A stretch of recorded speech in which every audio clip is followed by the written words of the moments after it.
Let's pray. Father, we commit our time to you and ask you to bless our discussion. We commit it to you and ask you to be glorified. In Jesus' name, amen. All right. Any questions that anybody might have, feel free to ask follow-ups. And the same drill, we'll start with this last Sunday sermon, but then feel free to expand to encompass the last two. And I gave you the one question you can ask.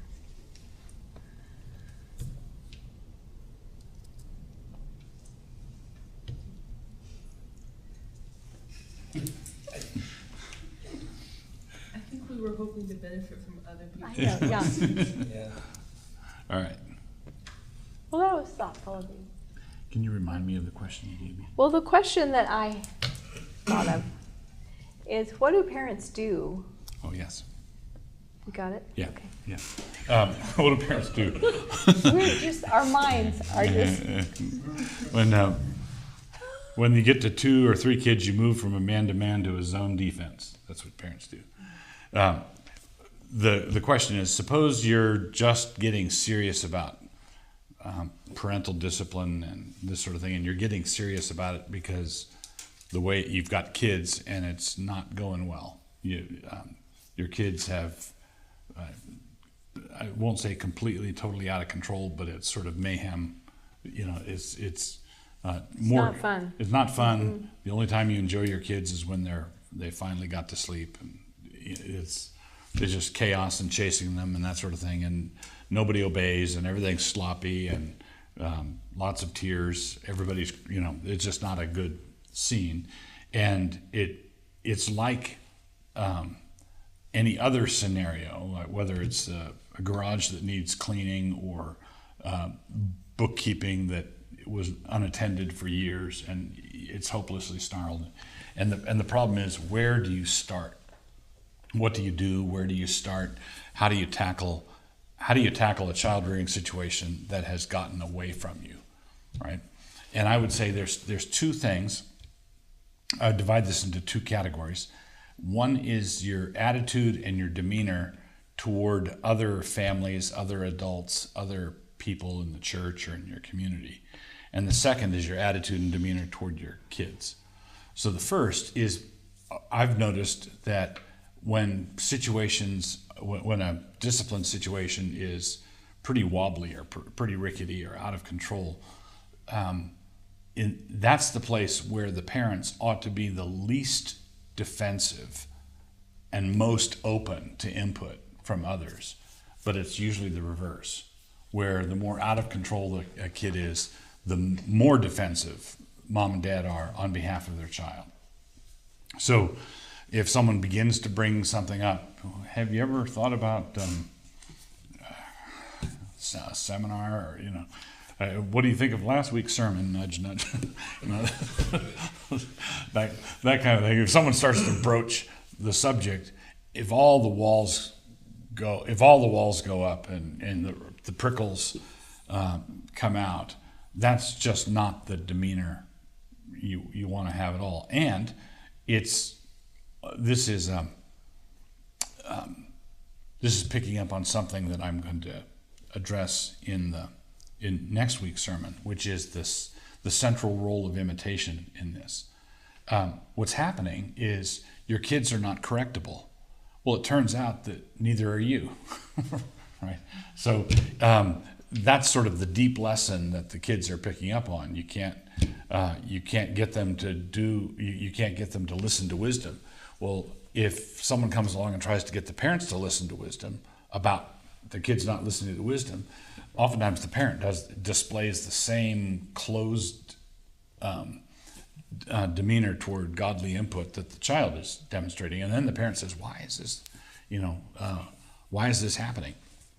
So that's the first thing. Is Psalm 141:5. If a righteous man rebukes me, it should be oil on the head. I should be eager and open to godly input. That doesn't mean that I have to agree with every last thing that every person says. But, and that's not the issue. The issue is not to agree with whatever, then you're just blown about by every wind of doctrine, because godly people differ. You can't just agree with everybody. but you can hear them out and pray about it and think about it and take it as a possibility. So that's the first thing. The second thing is you have to have what we may have covered this in a previous session, but what Nancy and I called a reign of terror. You have to go back to your On kid yourself first. on yourself first, where you basically come up with a plan where you have zero tolerance for certain offenses. And it ought to be zero tolerance for 2 or 3 offenses, not zero tolerance for 10,000, because that's just not realistic. You're not going to be able to do it. That's like training for a marathon by running a marathon the first day, and then you're laid up in the hospital, and that didn't serve anything. So what you want to do is pick certain key battles that appear to be sort of linchpin issues, 2 or 3 of them, and have a family conference if the kids are old enough to be where you can interact with them.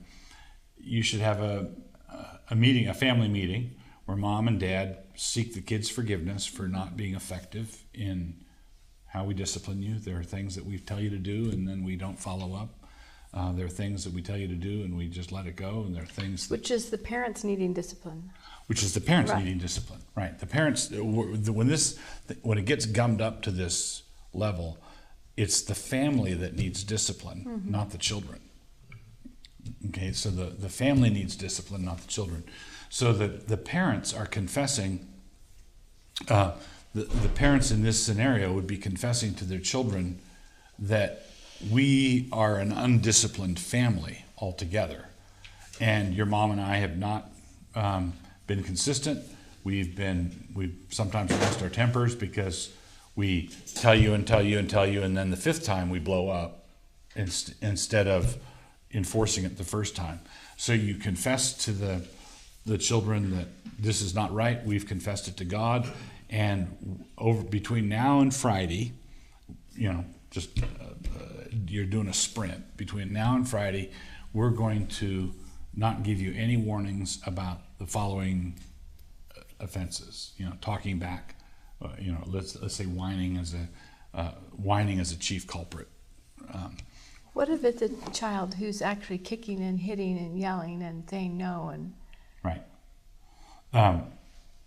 When a child is flipping out, you've got to basically, that's a bad deal, and you can't let it happen. You can't let the child win that one. Okay. But if it's just a child that has been for a long Yeah, time. if the child's been doing it for a long time, this goes back to one of the things I said in, I think it was I forget which message it was. It was one of these 3 messages, and that is, when a child is exiled from the garden, they ought to feel it, right? If they don't feel it, then it probably isn't a garden, right? So if you just have chronic unhappiness in the home with acute flame-outs where you have a scene and then everybody goes back to chronic unhappiness, that's the sort of thing that feeds the hitting and the kicking and whatever. So so here's the problem. If everything's out of control, everybody's unhappy, everybody's miserable all the time, and then one of the kids bites and hits and kicks and slaps his mom in the face and that sort of thing, if you just crack down on that, just that isolated thing, you're going to be making a bigger mess. You're just going to wind up with seething resentment on the part of the child. So you have to practice, and if you know you have that situation, you include it in your family meeting where you talk to the kids. Billy, when your mom goes to discipline you, you flip out and you do all these things, and we can't let that happen anymore. But you're not saying no in the middle of the meltdown. You're giving a heads up. And my dad wrote a little article I think you can find it online somewhere. It's called Saturation Love. And saturation love means that what you want to do is have a concerted effort to restore the garden-like qualities of the household prior to the discipline, so that the disobedience disrupts the fellowship and they want back into fellowship more than they want to avoid a spanking. Right? So if the way the family ought to be structured is the thing that should really horrify a child who's growing up on the right track is, I'm out of fellowship with my dad, or I'm out of fellowship with my mom, and I want back in. If it's just, I'm afraid of a spanking and I'm going to fight the spanking, then the battle is being conducted over the wrong issue. So, right? So oftentimes a child who's fighting back when they're disciplined, the cause of the conflict, the casus belli, the cause of the war is, I want you to have a spanking, and he doesn't want to have a spanking, and so there's a collision about that. But if the whole thing is about restoration of fellowship, and you are shoveling it on prior to let's say in the day or two prior to the showdown, you are showing just love and affection, love and respect on your children. You're reestablishing the garden. You're making home a fun place to be. You're making fellowship with mom and dad a fun place to be. And then the sin disrupts that, and you want to move. Mm-hmm. You want to move away from the spanking being the deal to the disruption of fellowship being the deal.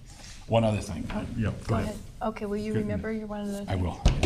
I was just thinking for the mom who is at home with the problem, she needs to know dad is backing her. And the one, this came up when our kids were little, but the one memorable time was when Nate was outgrowing his nap, and I put him down for a nap, and he hopped up and told him to get back in bed, and he hopped up, so I gave him a couple swats, and then put him down, and he hopped up, and I gave him another couple swats, and she knows how to do it. And so she's an effective. It went on for a time. 5 times. Was it 5 times? 5 times, yeah. And I just thought, this is really fruitless. So I called Doug and said, so what do you suggest I do now? I've been doing spanking, and so what do you suggest? And he said, to my surprise, I will be right home. I said, oh, cool, that's cool, I like it. So Nate was all of 2 years old, and I don't think he was 3 yet. He was little, and he was sitting on the couch.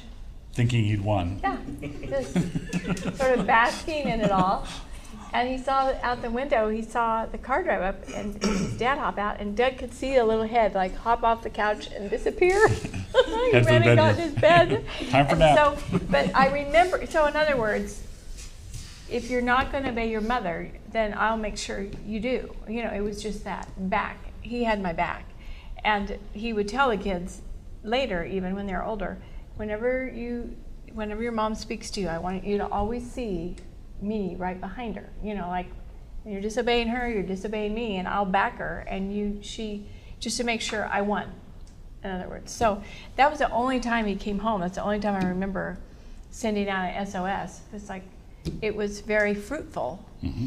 And but I just think for some women whose kids are it's all not the way it ought to be, they can just feel like, I'll just give them candy, I'll just stick them in front of a movie, I can get my work done, I can't deal with all this. I will sedate them rather than discipline them. And then dad just is, it's just easier. That's why I say it's mom and dad that need the discipline. It's easier to just give them what they want and make them just so they'll be quiet, and then you don't have to. It's a lot of work. It's just so much work. Training them is a lot of work. It was, Nancy mentioned not using sedation techniques of, movies or television or that sort of thing. There's nothing wrong with getting the kids occupied. There's nothing wrong with letting the kids have, of course, occupy them with a show or something. But I thought you ought to tell our our story about Rachel. That Well, the one time. it's not relevant, but it's cute. So she was being the youngest, the other two were at school. And I needed to get something done. So we had a TV for the first time ever, I think for the elections, It was, yeah, whatever year that was. I think it was 1980. She was born in 80. She- Anyway, it's probably 80, 81 or 2. 82. She was little. And so I thought, Mr. Rogers, that's pretty tame. I put on Mr. Rogers. And I'm right around the corner in the kitchen, and she's watching Mr. Rogers. All of a sudden, I hear this little voice. I don't want to be your neighbor. And I got so cracked up by that, I called Doug and like, you're gonna love this. So we turned him off. We turned him off. We were very He proud. thought he was a weird old guy and did not want to be his neighbor at all. Surely you know the song. Won't you be my neighbor? Do you know the song? Oh, you guys, see?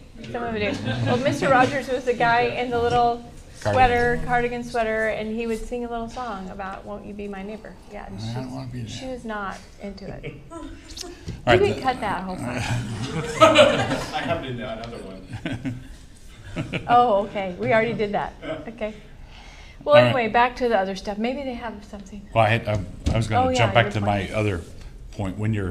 When you're applying this, when you're rebuilding the garden out of which a child should not want to be exiled, one of the things you have to keep in mind, in the forefront of your mind, is the fact that boys and girls run on different kinds of fuel, emotional fuel. They are motivated differently. And you can see this in what we're told as adults to do. Husbands are told to love their wives as Christ loved the church. Wives are told to respect their husbands. And this is as marked a difference in fuel as regular unleaded fuel and diesel.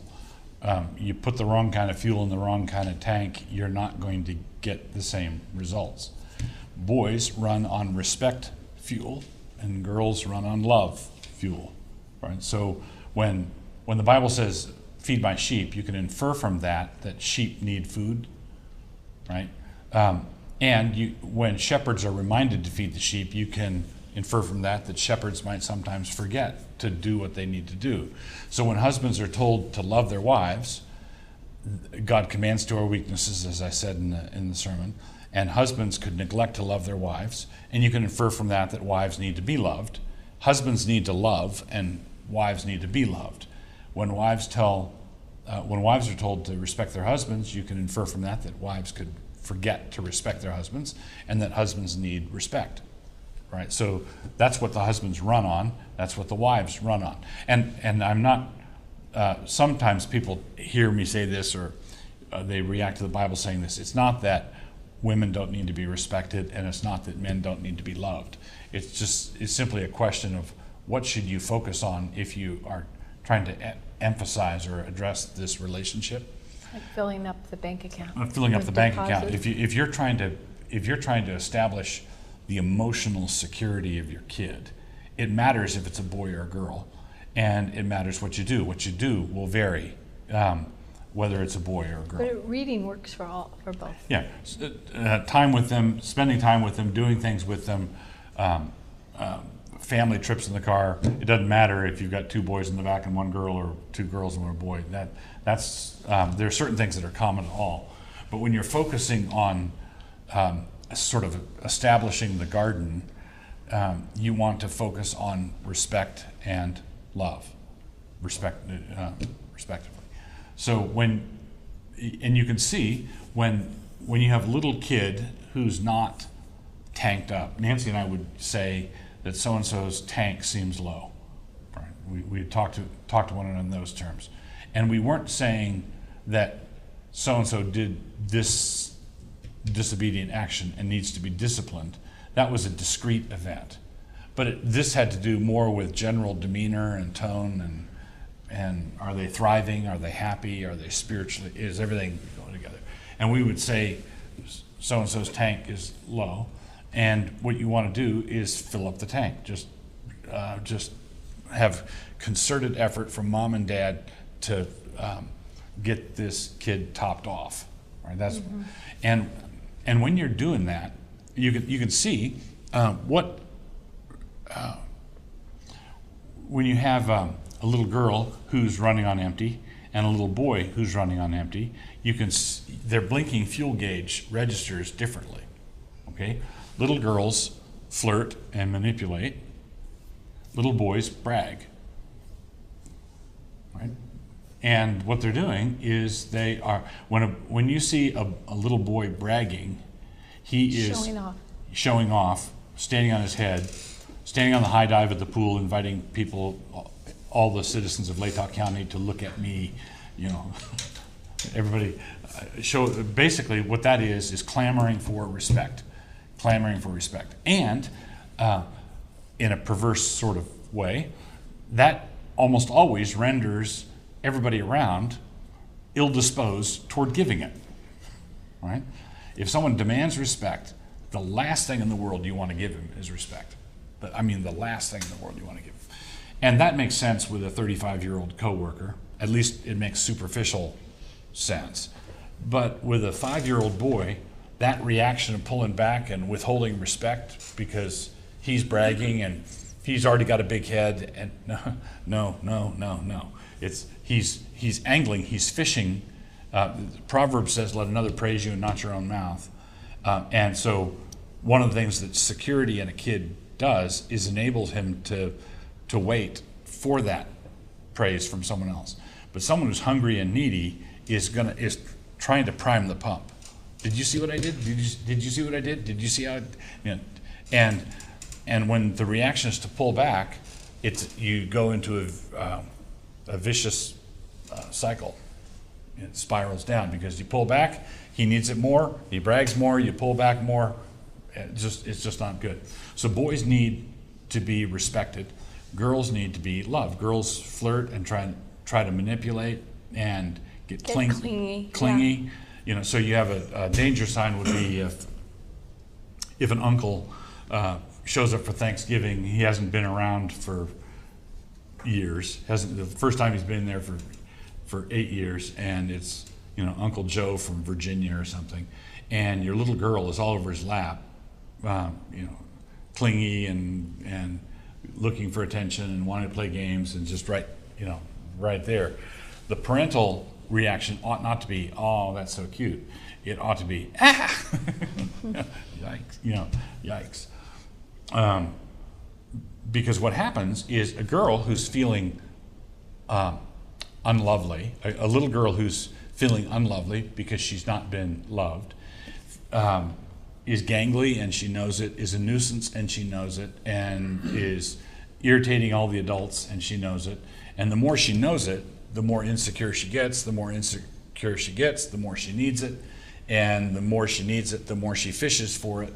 She wants male attention. She wants male attention. She's built to want that kind of male attention. And this is just a bad business. It's just a bad business because she's starved. She's a nuisance to men, nuisance to males, nuisance to men, nuisance to her dad, and then all of a sudden when she turns 13, something magic happens, right?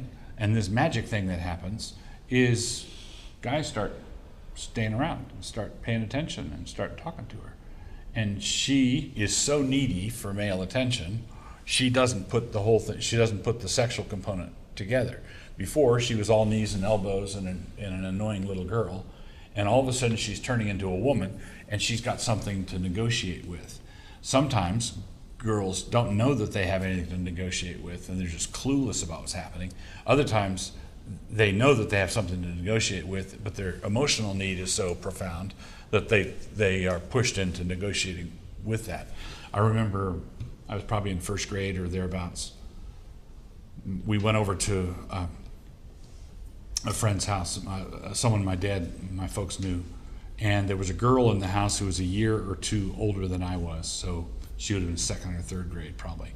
And when we were driving home, I remember my dad saying in the front seat to my mom, "They're going to have trouble with her as soon as she gets old enough for boys. They're going to have boy trouble as soon as they're old enough." Because he was a relative stranger in the home, sat down and she was all over him.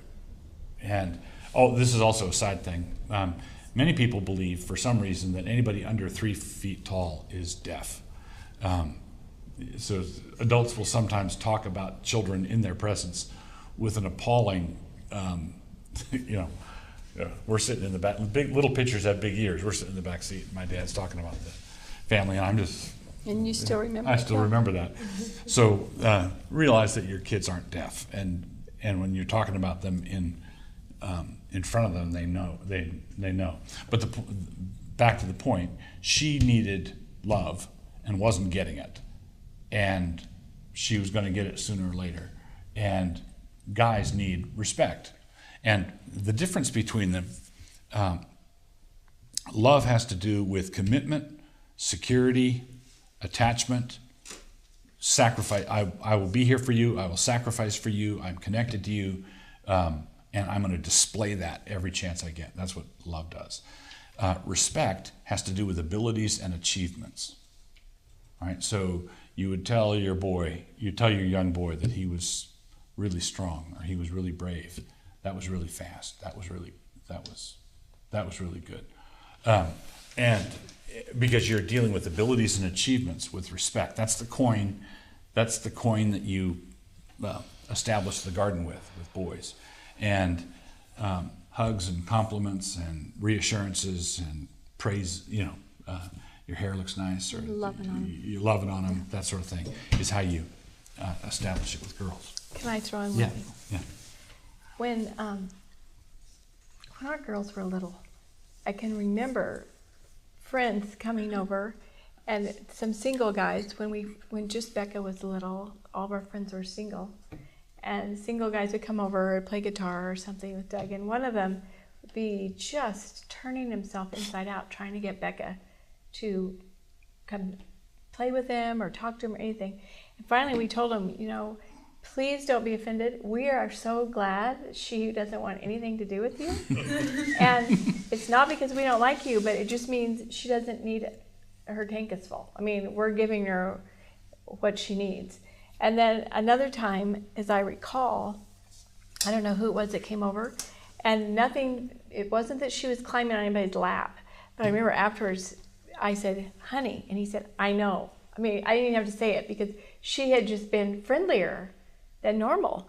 And it was like, her tank, she was responding to, it was just all, play with me or whatever it was, I don't remember, but we both just were like, ah.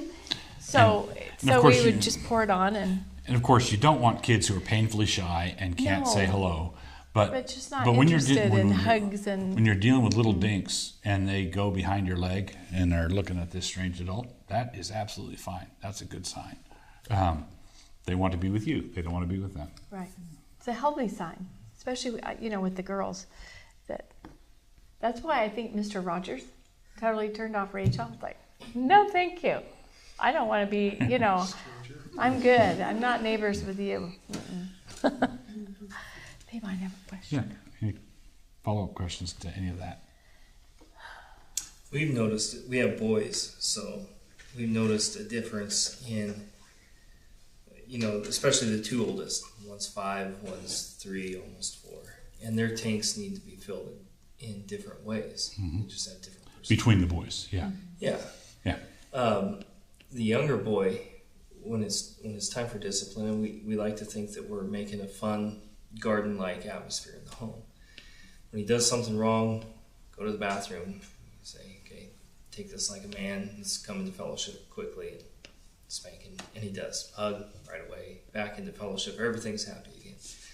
The older one, occasionally from time to time, will just, he hates getting a spank, and he will just throw a fit, in the bathroom. Just doesn't want to get over the fact that he's getting a spank. Mm-hmm. And so it turns into this very prolonged, he's just crying about it, and upset.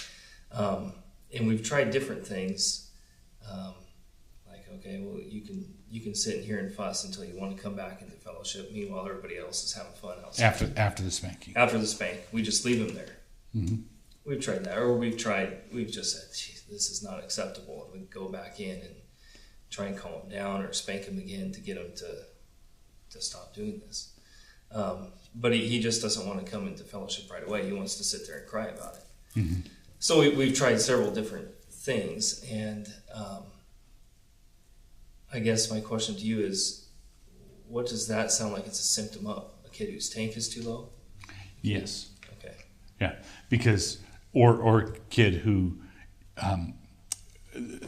So just let me repeat for the in case it didn't get picked up. You've got one child, a 3-year-old, who is spanked and restored quickly and naturally. 5-year-old who, when that happens, sometimes it works where he's just restored right away, but other times he wants to drag it out and make it a drama. All right. When he drags it out, half hour, Yeah. 10 minutes. Yeah, half hour. Half hour, 10 minutes. That's the longest. If he drags it out for half an hour, does he eventually come out and is chirpy and Yeah. okay? One of the I remember that's what my folks did with me is that they said if you can't come back, you can't rejoin the family with the sulks, but you can rejoin the family at any time. As far as we're concerned, everything's cool, everything's removed, but you have to stay here until you're prepared to enter into it. Now, take that my memory of that, and also what we did with kids who were a little younger. Before you're old, they're old enough to spank. They're they're not a year yet or whatever. But there are times when nothing will console them. They're fed, they're changed, everything's fine, and everything should be fine. And they're not happy when you're carrying them. They're not happy when you put them down. They're just not happy. Well, as long as they're going to be miserable no matter what, they might be miserable on the other end of the house. And so there'd be times where we would just tell them to count it all joy and put them in their crib. And the man is born to troubles, the sparks fly upward. And so there, I can see basically that what's crucial in this is that he not get his way, right, and that he not be able to summon you whenever he wants. So what I would do is, in a situation like that, is I would load up more attention, respect at the front end, and discipline him, and don't turn it into a festival of spanking, because then they've got you where they can make you more increasingly nervous about what you're doing, right? Am I abusing my kid? A spanking ought to be over and done, and that's the way it is. And then you have, so let's say he decides to draw it out for a 20-minute drama after that. I think let him, and then the next day, sit down and have a heart-to-heart talk with him and say, with it, Dad, say, now remember yesterday when this happened, you're not in trouble now, and I just want to help you be a man working through this. And I would couch your instruction to him about this in terms of respect, right? And say, you remember that time last week when I spanked you and you cried for 2 minutes and then you came out? I wanted to tell you how much I respect that, right?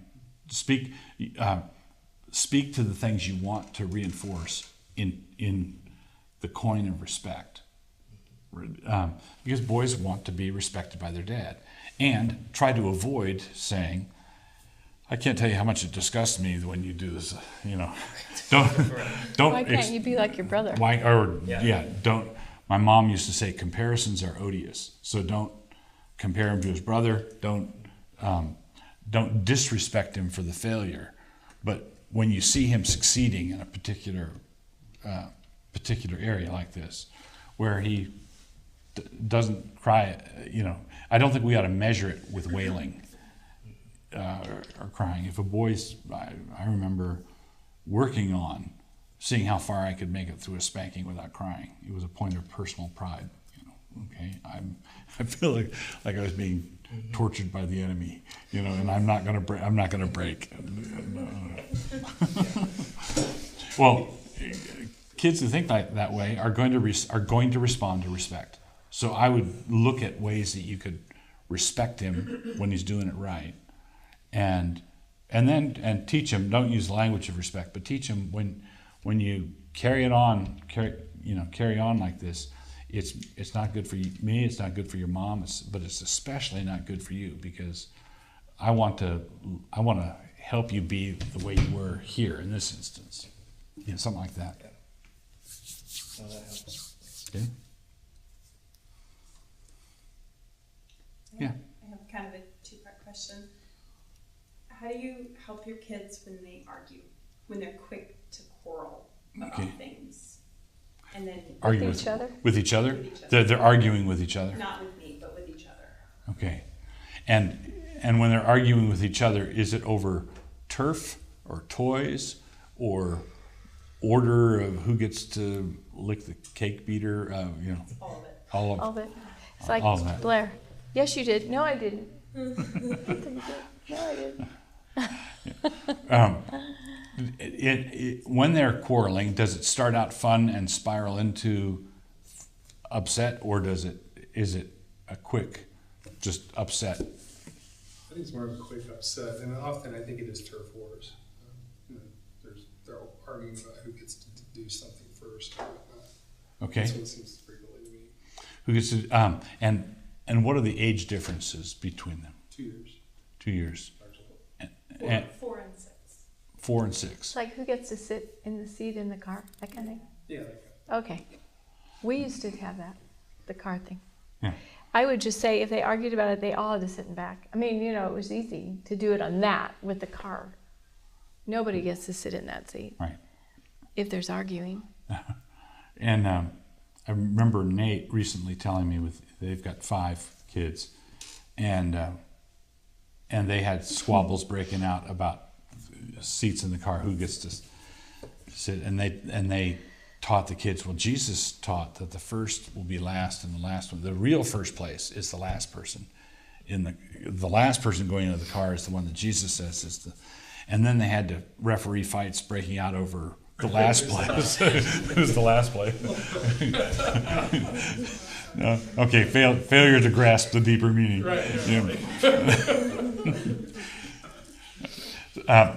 So basically, I would say have a predictable set of rules for adjudicating. You don't go out to the car and be surprised that this comes up.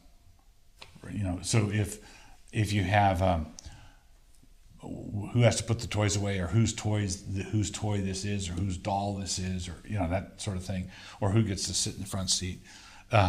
If you've seen it happen a number of times, it shouldn't catch you flat-footed, and there should be an order, a rotation. So it's your turn. It's your turn, and if there's a rule for adjudicating this, and you apply the rule sensibly, or you remember what you did last time, then the kids are probably going to be better at accepting the decision than if you just are making it, well, you got here first, or you're the oldest, or you know, things like that. what do you do when you don't know? I mean, it seems like often kids fight and you know for sure one's wrong. Right. And then sometimes I just don't know. And there's clearly a big foul up, something's gone wrong, both of them are crying or whatever. I'm human. I didn't see it. Do you use this 2 witnesses rule? I mean, is that... If you basically, if you don't know, let's say they come in crying from the backyard, Yeah. and it was, got into a fight over, who found the stick first, Right. and it's impossible to untangle. Right? That's the sort of thing where I would do what Nancy said, where they all sit in the back. I would say, and I would explain to the kids, well, kids, I don't know. You're saying did to, did not, did to, did not. And I don't have any godly way of sorting this out. But it's clear that you both in sin by this point, and I don't know who got into it first, but you're both there now, and the stick's not helping. So let's just take that away. Right, and let's sit down and let's pray. And I wouldn't discipline for this, spank for this offense or that offense if you don't know. Right. That's the kind of situation where I would say, okay, time to calm down, sit on the couch, let's stop crying, then give each other a hug, that kind of thing. contrary-wise, what if you do, you're pretty darn sure, just based on the kid, the way they're acting, that you don't have a witness other than the other kid, and you know the kid's lying to you. In other words, You offer to break the stick in two, and the true mother will say, But I mean, really, it's like spank them for lying to you because you know they're lying to you. But and then is it a spiral type thing? Is that? No, I'd be very reluctant to spank into the dark. Right. Okay, even if your guess is accurate, you don't want to build resentments by because sure shooting, you're going to get it wrong one time. I remember lying to my parents and getting away with it. So I mean, Right. A friend of our family one time. Sometimes parents are justified in spanking the wrong one, but not often. One time, a friend of ours, their little girl, had done something with her peas, or under the rim of the plate. They were on the floor, I think. They're on the maybe. floor, and the sister had done it, but the first question was asked of the younger one, "Did you do this?" And her response was, "Maybe I did, and maybe I didn't." She got a spanking, and it came out later that her sister had done it, but she deserved everything she got. Maybe I did, maybe I didn't. Sometimes I would have a sense that somebody was telling me a lie, but I didn't have proof. So I would just give it to God. If this kid is lying, please bring it out so we can deal with it. And, God was faithful. And there'd be a knock on our bedroom door or, just somebody putting it right. So. And that's the other thing is, as parents, you have a priestly role in the family. You're responsible for the kids. And if you've got a really good hunch, but you don't know, and you don't want a miscarriage of justice, because you're teaching your kids how to administer justice, and you don't have Proverbs 18:17, one case seems solid until you hear the other side, and so forth, and you don't have that, and the kids know it. You don't have 2 and 3 witnesses. If you spank blind, then you're teaching principles of injustice, even if you get the right one, even if you happen to get the right one. So one of the things you can do, I think you're in a position where you can act on your strong hunch, but you should act this way. You should make it a constant prayer. Lord, if there's anything that we need to know that we currently don't know in order to shepherd our kids faithfully, would you please let us know? We want to know basically everything that we need to know to do what's right in this situation. We are hungry to know. We are eager to know. And would you please bring it to us? And I believe that you're praying there from a position of strong authority. If God wants you to know, you'll know.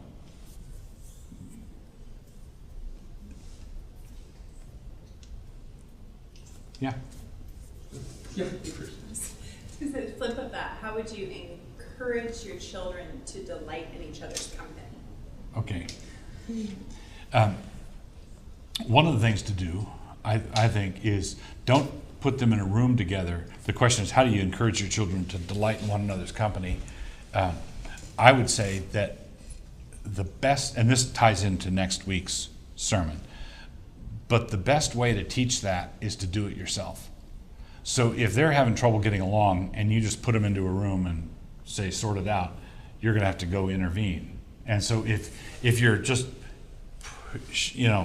putting them off so that you can get something done, and they don't go 10 minutes before not delighting in one another's company, you're going to save yourself a lot of grief and headache if you make a lump of Play-Doh and put it in the dining room table and sit down with them to delight in their company, to show them, basically lead them in delighting in one another's company, and guide their comments. Do you see what your sister did?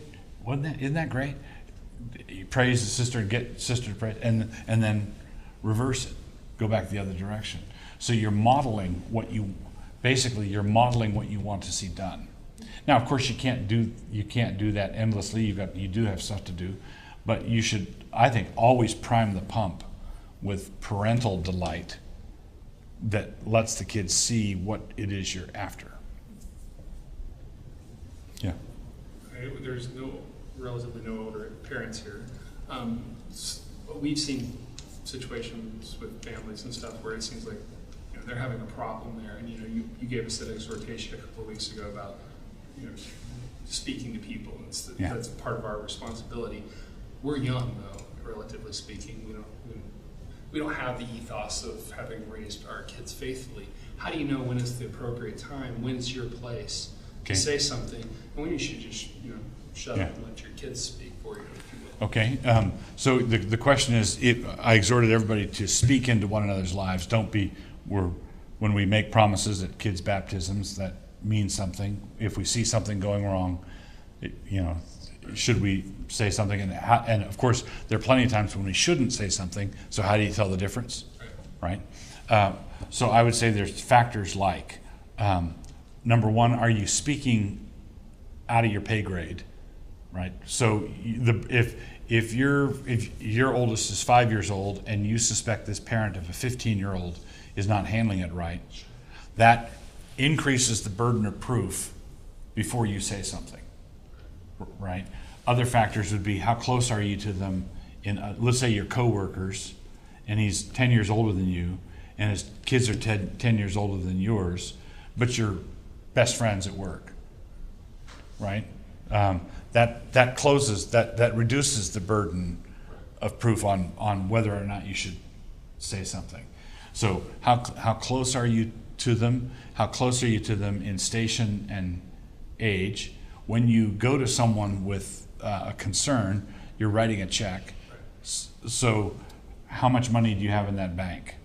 So if you saw them once at church and said hi, I'd say no. You're probably going to get it wrong. But if it's your brother and you're really close, you can talk about anything else except for this, then you need to figure out a way to talk about this, right? And one of the best ways, I think, in a situation like that, is to do not show up on their doorstep as the accuser man or the person full of dogmatic pronouncements. The first thing you should do is ask them if you can talk to them. I have some questions about how Johnny's doing. Would you mind if I asked you some questions? Right? And if he says no, then shut up and go back and pray about it some more. If he says no, you may not, then go pray about it. If he says sure, ask questions, I would encourage you to have the first time or two be genuine questions, not assertions. Sure. Right? So I saw this happen.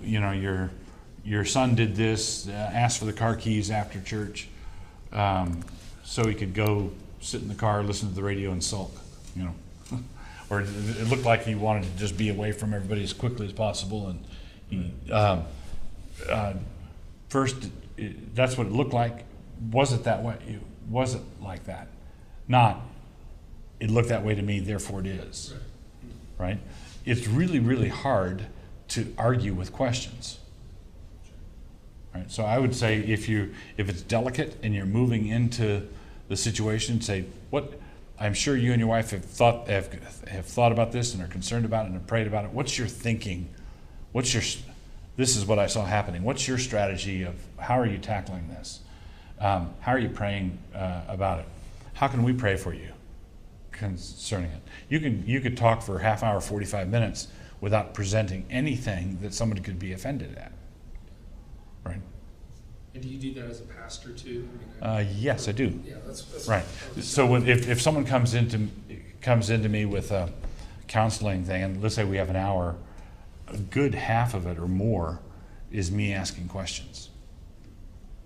The other thing is, I know the elders do, is if there's somebody on the radar, you guys will say who's close to that person, who could go. It's not just draw a straw, but Sure. which one has that contact, that relationship. An existing relationship. Yeah.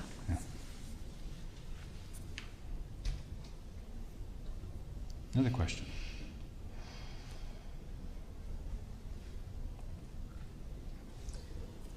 You said in the sermon that children are like concrete. You only got so much time before they set up, and then you're done. Yeah. And I know that I'm sure that going into it, when you're in the middle of the trenches, there's lots to keep track of, and it's quite it's quite the battle. And all of the details can muddle things. Are there a few things that you would say to keep the forefront into those change, as you talked about the curve of discipline? It starts early, and there's a lot of discipline early on, and then that begins to taper off as you're guiding the children. So do those primary focuses change as it goes along? Yeah. So the question has to do with the concrete setting up. You've got a window of opportunity with your kids and the family, and do your priorities shift and change as the concrete is beginning to set? Yeah. Yes. So all of that. The fundamental thing I would say during this time is, and this I'm looking forward to next week's sermon, is enjoy it. Right? The best thing you can do for your kids is to enjoy it. Right? So Then they do. Yeah. So if you're having a hoot, they're gonna have a hoot. So I remember, I forget who said to Nancy one time, "Oh, wait till you get to the terrible twos," something like that. Just wait till you get to the terrible twos. And Nancy said, "No, they're the terrific twos. They're the terrific twos." And they have their own challenges, but and this is something I see in my kids, and as they're treating their grandkids, and as they're interacting with their grandkids. No, our grandkids. Yes, I'm sorry. Our grandkids. Not theirs. It all runs together. Our kids, our grandkids. It was fun. It was wonderful. It was. So it's bedlam. Yeah. It's bedlam and happy and good. And you should look at your toddlers and be thinking, this is the best thing ever. And then they go to kindergarten, and you should be, this is the best. This is just the best. And then the next thing, this is just the best. And I didn't know that it keeps getting better. That's the. Now we've really arrived. with the. It keeps with the getting kids. better. Yeah, one really of our grandkids good. has got a driver's license, which is kind Yeah. That's just not right. It's simply wrong. So you have basically, if you enjoy it. Each stage is very, very different, but embrace those differences, the ones that are a design feature. So when kids are in their footer jammies and the whole thing is just a cuteness, you enjoy that. And when the kids are in junior high and angular and awkward and trying to establish themselves, enjoy that. Don't be irritated by it. Enjoy it. Embrace it. And I said in the sermon that success is measured by them launching. Success is measured by them going away. You've succeeded when you lose them. We could do a whole thing on just all the funny, entertaining things. But tonight at dinner, Rachel reminded us, whenever I would be gone and Doug was home with the kids, she'd say, "Hey, can I cook?" And he'd say, "Sure, go cook something." So I had never heard the story, but she said one time she got out some Ritz crackers and kind of put, olive oil on them and put them in the oven. And she didn't know what other things she had planned to go with that, but put them in the oven and forgot about them, and they burned. And she brought them out to show Doug, and he ate one. He was a lot of fun with her culinary skills. So the key is to roll with it, and you don't roll with or honor or bless disobedience, but all the things the framework that produces different kinds of disobedience is they're getting adjusted to school, or they're learning, they've moved into the PERT stage and they're starting to question things, and they will enjoy that. And then they, in the high school years, enjoy that. And I remember one time sitting in the bleachers at yet another game at somewhere at Logos, and someone asked if we were busier now that our kids were older, and I thought, we're not any busier than we used to be, but our kids sure are. Our kids are going in every which direction, and we're tagging along, and that's a design feature. And then they get married, and they start having kids, and there's all of this is to be enjoyed and accepted on its face. So you're rolling with it. You're embracing what God is dealing out to you, and you're not trying to thwart it or keep it from happening. So, moms who don't want to let their kids go to school are trying to keep it from happening. I want her to be 3 forever. Well, no, that'd be terrible. It'd be terrible. If she's 3 forever, she doesn't ever get a 3-year-old. Right? She doesn't ever get that blessing. Yeah. You talk about methods during the sermon, and you mentioned particularly school and thing. Whenever you're in a community where, like for instance, we're in it seems a large portion is Logos, and we're choosing to homeschool, and we think we have good reasons for doing it. I find myself, even though I don't want to be, feeling defensive. Okay. How do you avoid doing that? Just grow as a Christian. I mean, what's do good. So the question warmed is, and filled. Yeah, we have. Well, let me back up for a minute. I would estimate that a third of we in the Christian community here, I would estimate a good third are at Logos families. A third would be homeschool families, and a third would be mixed. Homeschool the younger years, Logos in the older years, or Logos recitations, or some sort of combination. So that's just ballpark. And we have hundreds of kids, all right? We have hundreds of kids, and we have, so let's say that's an approximation. A third, all Logos all the way. A third, we're homeschoolers, we identify that way. And then a third are patching things together,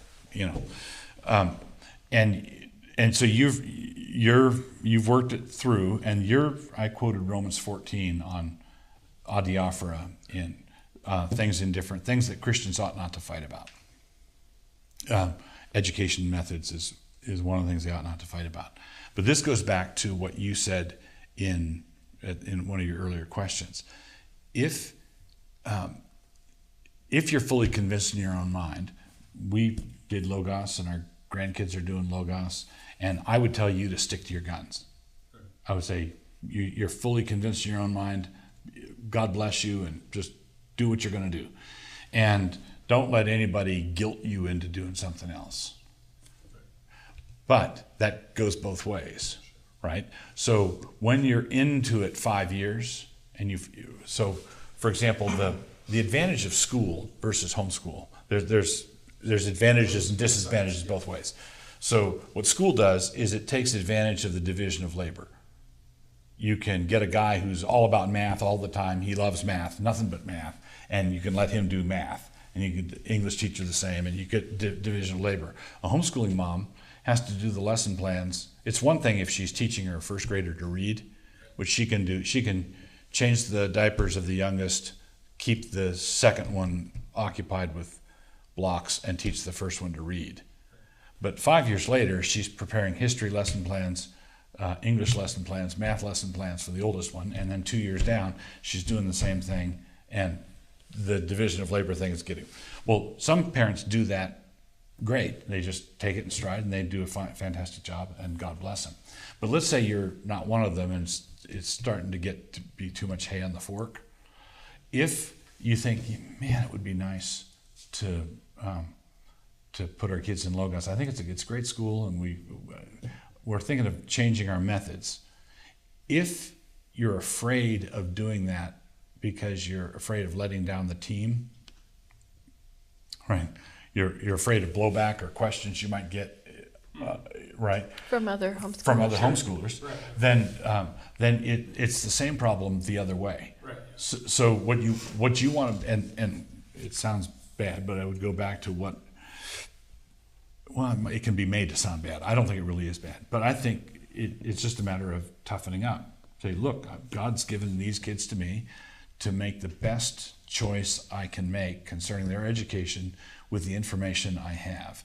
And I'm not going to settle on a method that and stick to it when that method depends upon data I'm not going to get for another 10 years.